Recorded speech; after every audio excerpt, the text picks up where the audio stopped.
Future funk. The sparkling, thumping, chopped-up disco pop that transformed the echoing melancholy of vaporwave into something entirely more celebratory. As a genre, it too looks to cope with the pains of modernity, the lost promise of more optimistic eras, the anxiety of living in interesting times, all of that. But this is not vaporwave. Future funk makes a different choice. Future funk chooses to party. Where vaporwave taught us to mourn for a better future by packaging its nostalgia as an ironic nod to 80s and 90s consumer culture, future funk is much less cynical. Instead, celebrating absurdity, fantasy. At its core, it's expertly crafted escapism. There is still a sense of nostalgia here, but it's delivered without the mournful longing present in vaporwave. It lives in a new future, a funky one. And future funk is odd, because nothing about it is really that new. It doesn't break any incredible barrier, it doesn't really subvert expectations, and it doesn't make use of some unseen production technique. But it can be absolutely magic in its delivery, and I think as a whole, it actually touches upon something pretty unique. But first, if you don't quite have your finger on what future funk is, or why it's been hanging around the fringes of your YouTube recommendations, let me give you some quick context.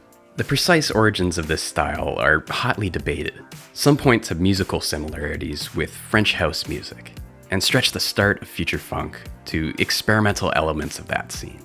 And there's no doubt that the artists who started future funk were influenced by the French sound in particular. But I think more importantly, in order to understand future funk, you first have to look to vaporwave, the aching, nostalgic, low-fidelity music that exploded across the internet in the 2010s, arguably starting with Chuck Person's Echo Jams in 2010. This genre seeks to repurpose the glittery music of the 80s and 90s into a distorted subversion of its original form. And this is important to keep in mind, because some of the biggest names in vaporwave eventually became the progenitors of future funk.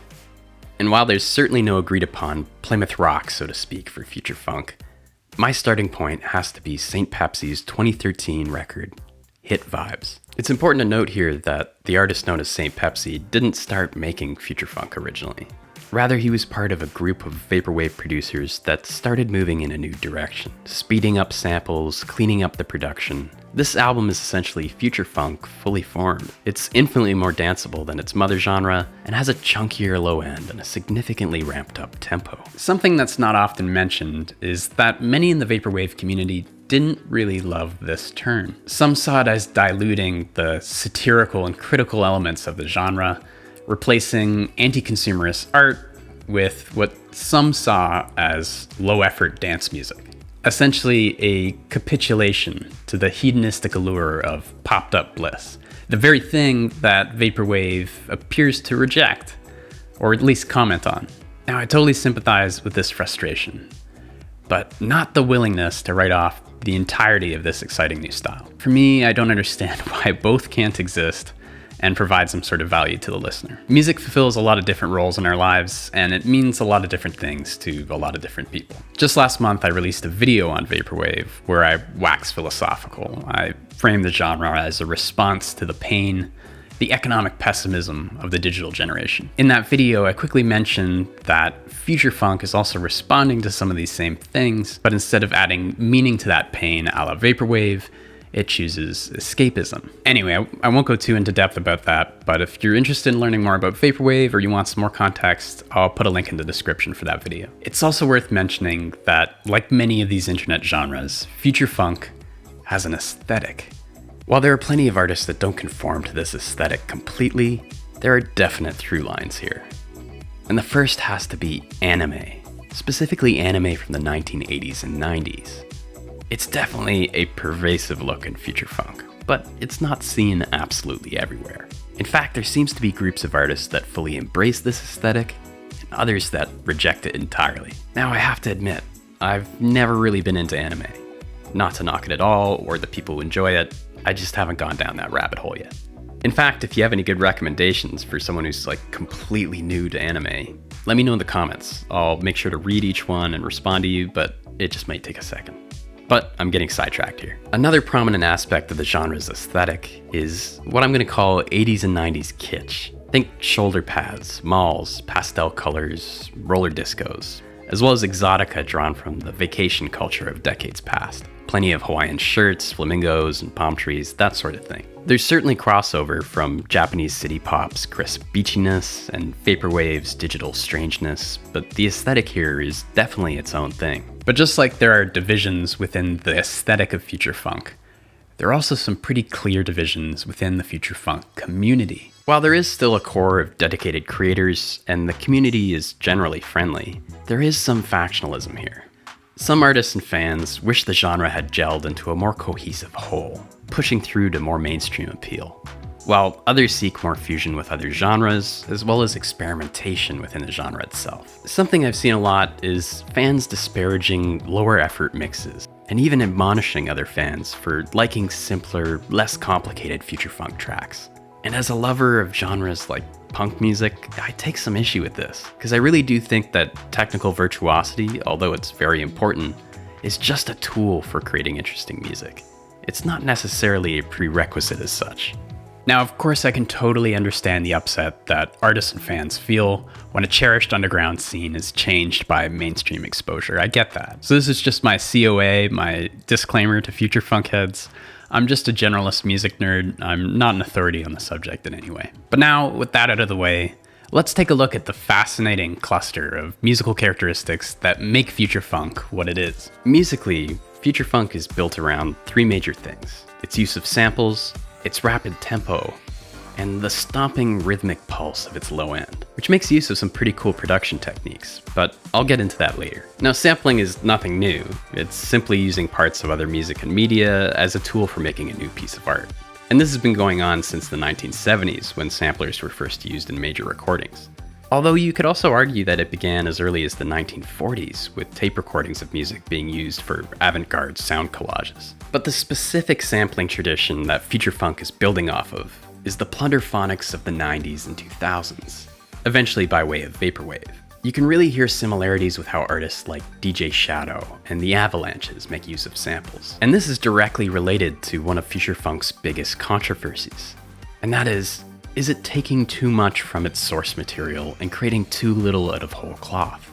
Now, I won't get into this too much, as I'm not an expert in copyright law, but for me, ethical sampling depends on how the artist uses the sample itself, how transformative it is, and the amount that is sampled, as well as, of course, how the artist chooses or chooses not to monetize their music. But of course, that's just my opinion. But now let's move on to something that I think you'll find pretty cool, unless you're an artist or producer, in which case you probably already know this. And that's how future funk tracks often have this distinct pumping quality to them. How either the bass or the bass drum can seem to pop out of the track in almost three-dimensional relief. And the production technique that allows artists to achieve this sound is called ducking. Now, that might sound a little jargony, but it just means that when either the rhythmic pulse of a synth bass or the thump of a bass drum is played, the rest of the music shrinks away for a moment. It makes room for that pumpy, rhythmic low end. This is what gives future funk a lot of its drive. It's almost like the music itself is dancing to the beat. Now, this is not to suggest that future funk is the first or only electronic music to make use of ducking, but it is a major defining characteristic of the style. So that brings us to the big question. Why should you listen to future funk? Why does it belong in your listening rotation? Now, usually I have a more concrete reason for my genre recommendations, like what it can do for your understanding of music in general, something about its history, but I think for future funk, it's simply because it's fun. I don't think this is music that you have to take too seriously, and that is not at all a bad thing. For me, it makes great party music, it's good for driving, it's good music to flip on after a hard day of work. Essentially, for me, future funk is background music, which I don't see as a negative at all. There's definitely music nerds out there that think that anything that's worth listening to, you should listen to it in a focused listening session, but I totally disagree. Now, I do think that's one of the best ways to listen to a lot of different types of music, but for me, future funk just doesn't fit that role. But of course, the way you consume your music is just between you and that beat up Bluetooth speaker that you can't bring yourself to throw out.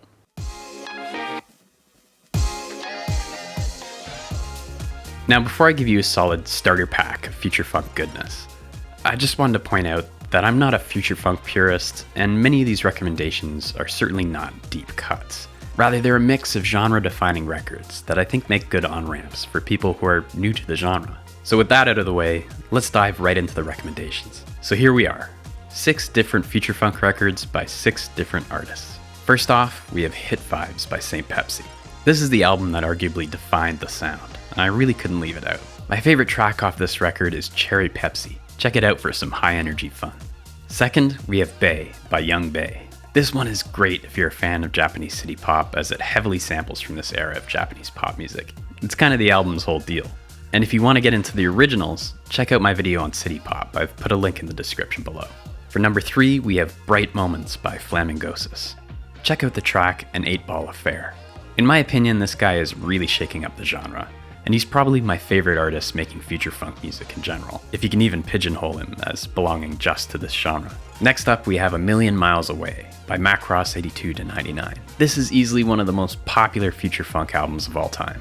And like many future funk albums, it also heavily samples city pop music.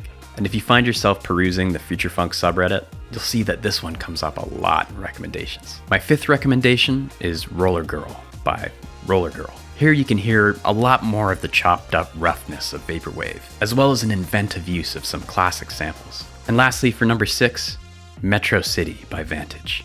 Check out the track Future Lover for a chopped up driving resurrection of 80s house music. If you like Daft Punk, you'll probably like this. So there they are, 6 great future funk albums to get you started. But just a heads up, Rollergirl and St. Pepsi aren't on Spotify or Apple Music, but you'll definitely find them on YouTube and Bandcamp.